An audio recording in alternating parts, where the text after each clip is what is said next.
Сәлеметсіздер ме оқушылар? Қазақ тілі пәнінен 77-ші сабақты бастаймыз. Бүгінгі тақырып жұрнақ пен жалғау. Бүгінгі сабақта сіздер жұрнақ пен жалғауды ажырата аласыздар. Мәтін тақырыбы мен ондағы негізгі ойды анықтайсыздар. Сабақты бастамас бұрын 26-шы беттегі 53-ші жаттығуға назар аударайық. Бұл жерде суреттер берілген, сол сурет бойынша мәтін құрастырайық. Сурет не туралы, қандай ойын түрлері берілген? Бұл жаттығуларды сіздер жасайсыздар ма? Осы туралы қысқаша мәтін құрастырып шығамыз. Келесі 54-ші жаттығуға назар аударайық. Бұл жерде өлең берілген, өлеңді мәнерлеп оқып шығайық. Ас алдында қолымды жууға ойым бөлінді.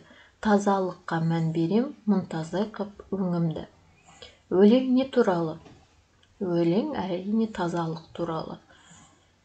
Тазалыққа сөзін таза, тазалық сөздерімен салыстыр, содан қорытынды жаса. Тазалық. Таза, тазалық, тазалыққа деген сөздерді салыстырайық. Таза деген сөз бізде түбір сөз. Тазалық деген сөзде түбірі таза, лық бізде қосымша. Келесі тазалыққа түбірі таза, лық қосымша, қа қосымша. Енді салыстырайық. Тазалық, таза деген сөз, ол жаңағы заттың тазалығын білдіреді. Ал тазалық деген, ол адамның қасиетін білдіреді. Яғни таза деген сөзге біз лық қосымшасын жалғағанда, тазалық деген сөздің мағынасы өзгеріп кетті. Сондықтан лық деген қосымшаны біз жұрнақ дейміз. Ал егер сөздің мағынасы өзгермей қалса, онда жалғанған қосымша жалғау деп аталады. Ережеге назар аударайық. Қосымша жұрнақ пен жалғау болып екіге бөлінеді.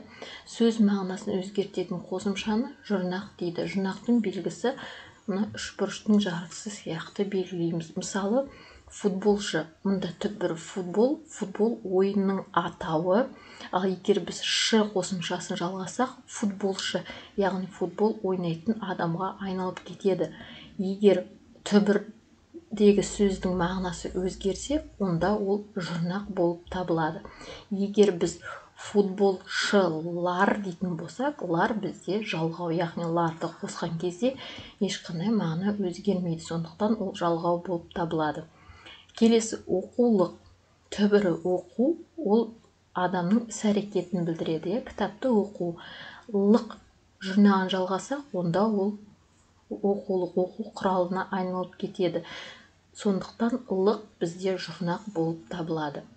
Сөз бен сөзді байланыстыратын қосымшаны жалғау дейді. Яғни жалғау сөздің мағынасын өзгертпейді. Яғни ол сөз бен сөзді байланыстыру үшін ғана қосылады. Мысалы, футболды.